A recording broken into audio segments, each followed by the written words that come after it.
news from across Sonoma Valley.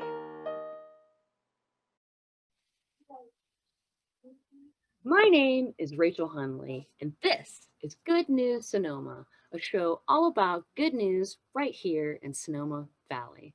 Today, we bring you part two of our two-part Victory Garden special. We had so much good news in gardening this summer, we couldn't squeeze it in one episode. And here to start us off is Sonoma Valley 8th grader Liam, who built his own greenhouse.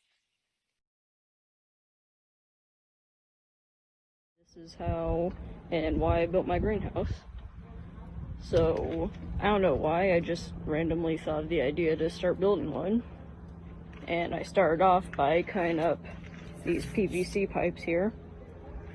And I cut up all of the pieces, then I had to go buy the PVC fittings to get them all together. And then after that, I got the plywood and this plastic wrap thing to cover it all. And after drilling all that in, the greenhouse was finally done. And all of my previous seeds are now grown, so they're not in here anymore. I just have some new ones of lettuce, chard, and marigolds. And that is how I got my greenhouse together. Thank you, Alyssa, and well done, Liam.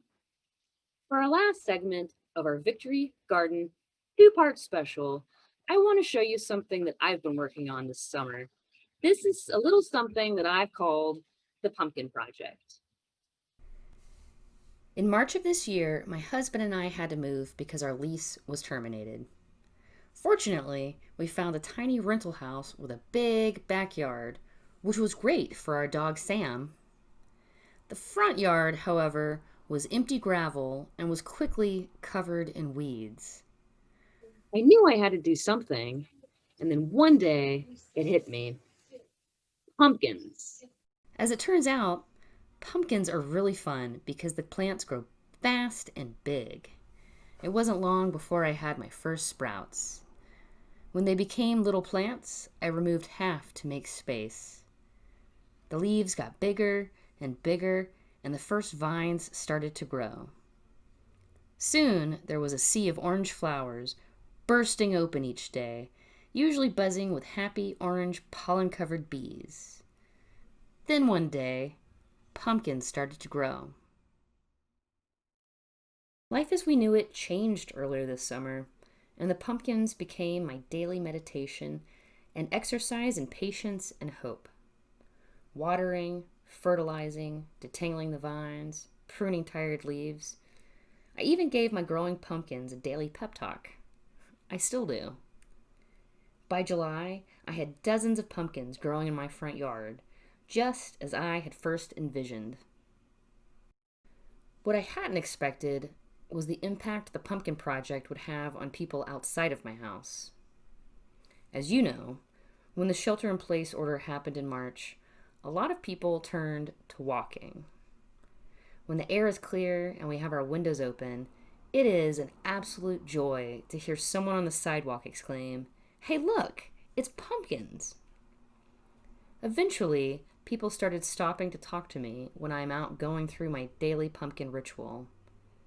So many people have told me how much they enjoy watching the pumpkin patch grow, and I've even had a few people tell me they want to try the same thing in their front yard next year.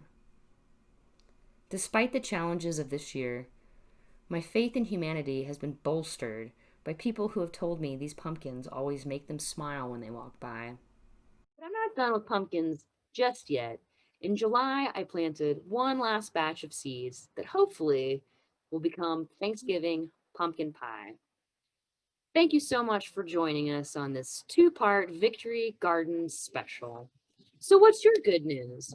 Head to goodnewssonoma.com and let us know. We'd love to have it on the show. And here to help us sign off is Sam.